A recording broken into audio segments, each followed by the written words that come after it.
And all right, so yes, everything is working well. And yeah, I need practice. As we know, I think it's the speaking practice. I didn't get prepared. Oh, what was the questions that I answered yesterday? What are the questions? Yes. Okay, let's get some new topics. And all right, it's somehow boring, daily answering the IELTS questions. However, success requires sacrifice. We should sacrifice something to achieve something valuable in our lives. All right, so last time what I talked about in part one, choose carrying things, plants, yeah. Okay, very small part one topic. And part two, last time I talked about a successful person I admire, and I gotta talk about a toy or game I'd like. And part three is gonna be part three. All right, just a second. Toys, cheats. Whoa, whoa, whoa. So many questions here.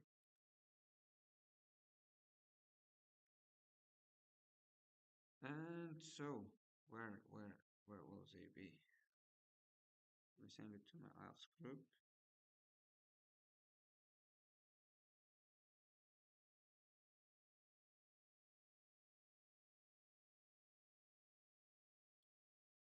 And let's take them one by one. Firstly, put it here. One, part two, part two, and our part three.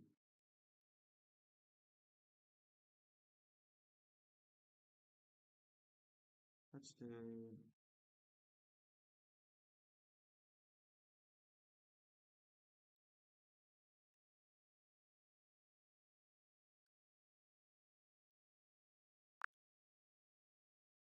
Well, I want to do IELTS speaking test mock or simulation with you.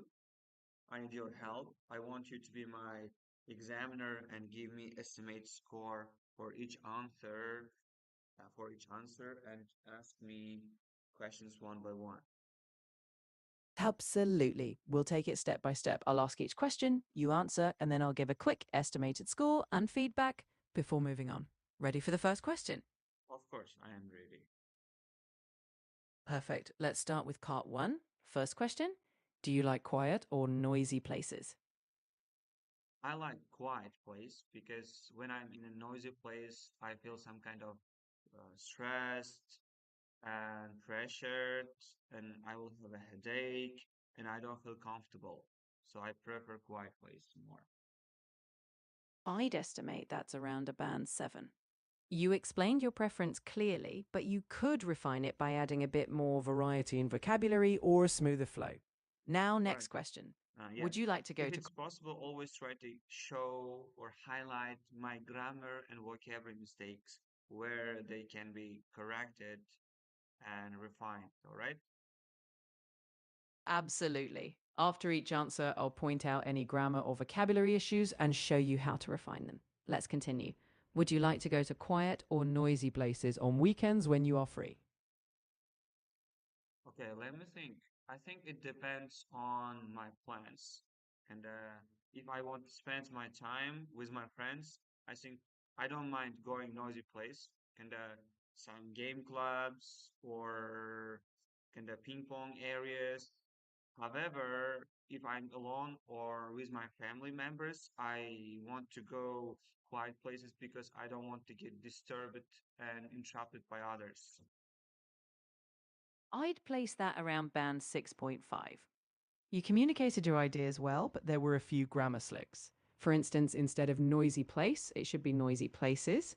Also, you can say some game clubs or ping pong areas without adding kinda. We can refine that flow with smoother transitions. Now let's move on to part two. Ready to describe your childhood toy? Could I ask a couple of part one questions related to this topic? Of course. Let's add two more. First, do you think people are more productive in quiet places or noisy places?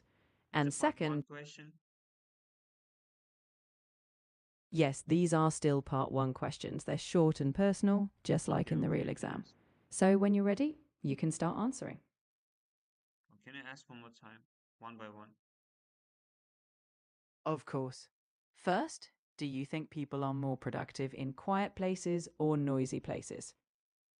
I think it's really obvious that quiet places are more beneficial for our productivity because we can easily concentrate there and we feel more comfortable and we can do more work without interruption of others. I think the quiet places are much more efficient for work and study. I'd rate that around band 7. You expressed your point well, but let's refine a couple of areas. Instead of we feel more comfortable, you could say we feel more at ease. Also, without interruption of others should be without interruptions from others. Now, next, is your home usually quiet or noisy? Well, it's quite noisy because I have a 2-year-old son and he really likes to make sound, to jump and to play with us. That's why I can say my home is full of noise. I'd estimate that at about a band 7 too. It was clear and natural. To refine, instead of make sound, say make noise, and you could say, my home is always buzzing with noise for a bit more flair. Now we're all set to dive into part two when you're ready. What does the word flair mean? When we talk about flair, we mean a bit of stylishness or a unique expressive quality. So if you add flair to your speaking, you're adding a personal, vivid touch that makes it more engaging or colourful. Can you give an example sentence to understand it better? Sure, for example, instead of just saying, my home is noisy, you might say, my home is always buzzing with life and laughter, it's never dull. That extra vividness is the flair, making the description more lively and expressive.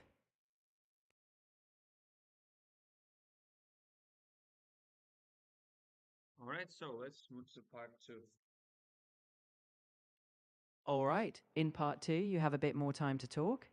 Describe a toy or game you liked as a child, cover what it was, who gave it to you, how you used it, and how you felt when you got it.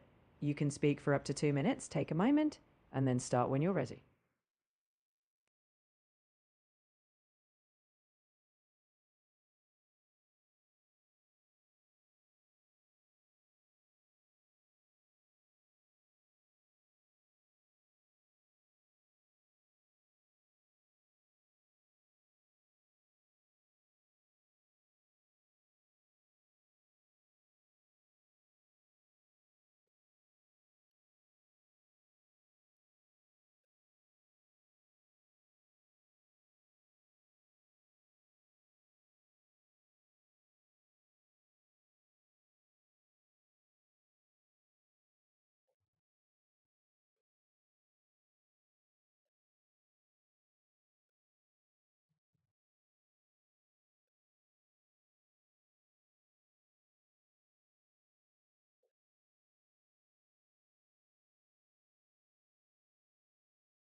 All right, so I'm ready to speak. Great. Go ahead and start describing your childhood toy. I'm listening closely. All right, the toy that really reminds me of my childhood is the special toy device called Tetris. As I know, it's kind of a very popular game, and this one, I mean, this toy was given me by my parents for my birthday. If I'm not mistaken, I was kind of 10 or 11 years old. I was at school at the time, and it was in autumn. My birthday is on 15th of October. And to be honest, I didn't expect gift from my parents because we had some financial difficulties at the time. But at night, they showed me their gift. I was really thrilled. I was over the moon. It was Tetris, which was really popular during that time. Almost all my neighbors and classmates had this toy, and they kind of showed up every day. They showed up. Honestly, I really wanted to have one, and my parents gave me, and it really made me over the moon, as I mentioned before. And I played it every day. It was really easy to play. It had a lot of kind of versions, and at the beginning it was a bit difficult to get used to playing with the console of it. However, I kind of quickly learned how to play it, and I was better at most of my neighbors also. I remember praising every day how I beat them, how I got higher score than them. But sometimes it caused some arguments between me and my sister because my sister also wanted to play, but I didn't want to share it, honestly, and I think my time's up. You did a solid job, and I put that around a band 7. You had a clear narrative, but let's refine some details. Instead of kinda, use kind of or omit it for fluency. You could say the console instead of the console of it, and how I got a higher score than they did for smoother grammar. Overall, great emotion and detail. Ready for part 3 questions?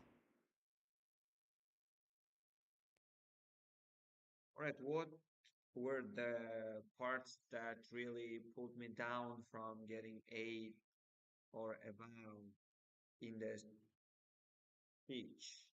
Can you highlight these parts and the better version of these parts? Absolutely. First, you used kinder a few times. Avoiding filler words will make it more polished. For example, instead of it's kinder a popular game, say it's quite a popular game. Also, the console of it can be simplified to the console. Lastly, when you said a higher score than them, it would be more accurate to say a higher score than they did. These small refinements boost accuracy and fluency. Now you're doing well. Let's tackle part 3 when you're ready. No, you are somehow avoiding my question because what I really asked was what pulled me down from 8? How? In what case would it be 8 or above?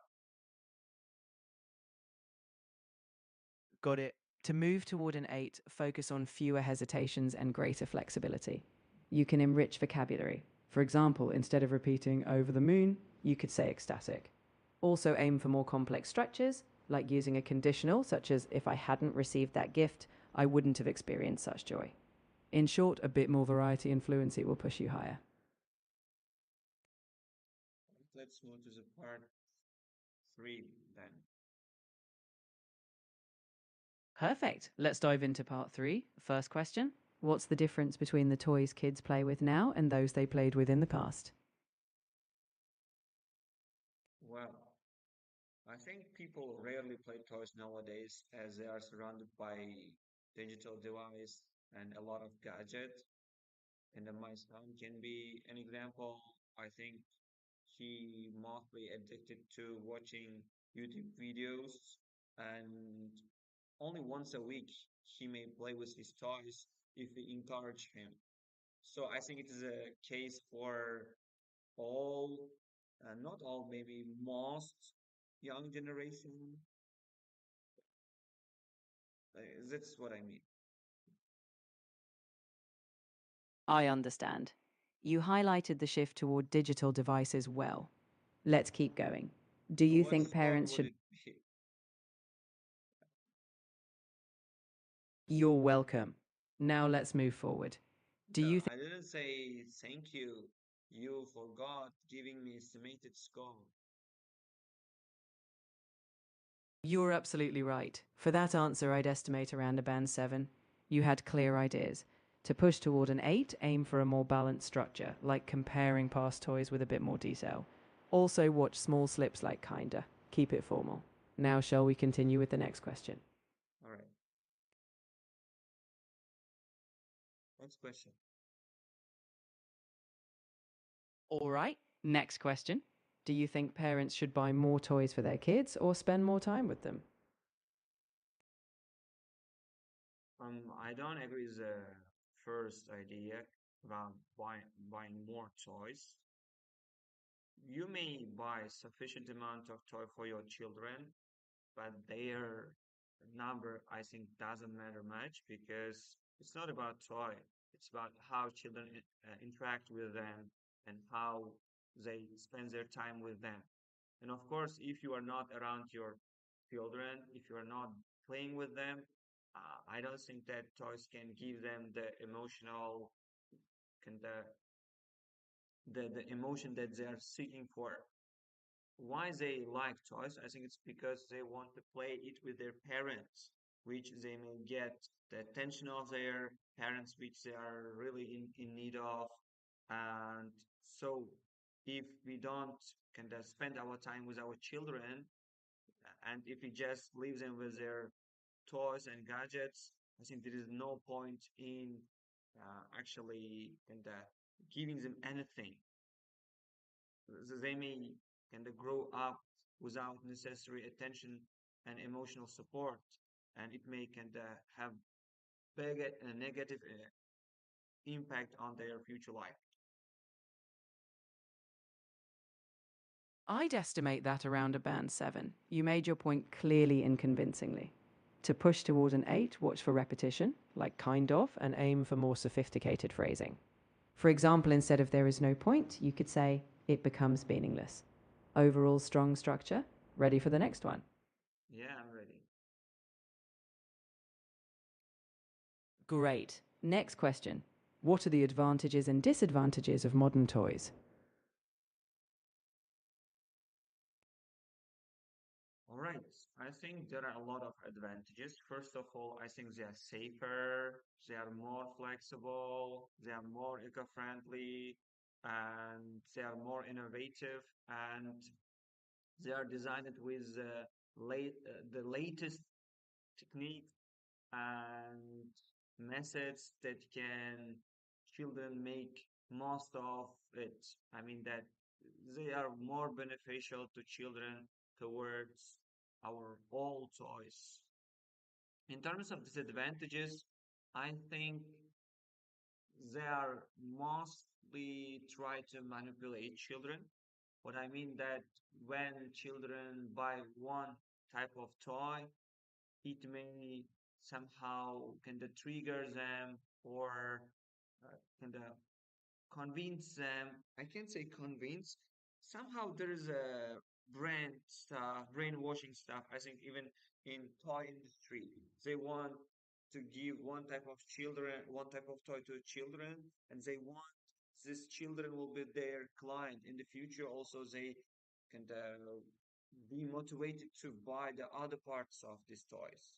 And that's what I can say about disadvantages. But overall, our kind of modern toys are much more better than the previous ones.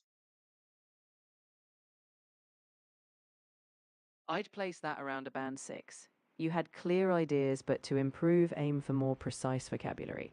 For example, persuade instead of brainwash. Also, watch grammar Okay. slips. More better should be much better. To reach an 8, aim for smoother structure and less repetition. Now let me know if you'd like to continue or wrap up.